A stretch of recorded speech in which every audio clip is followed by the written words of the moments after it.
ફતેપુરામાં Balaji society garba મહોત્સવમાં રાત્રિ દરમિયાન 9 થી 12 વાગ્યાના સમય દરમિયાન ગરબા રમાડવામાં આવે છે।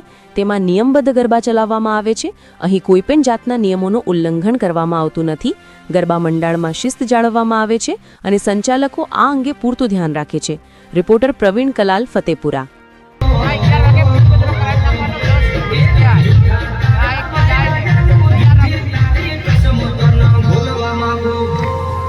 બોલવામાં જાણુડી તના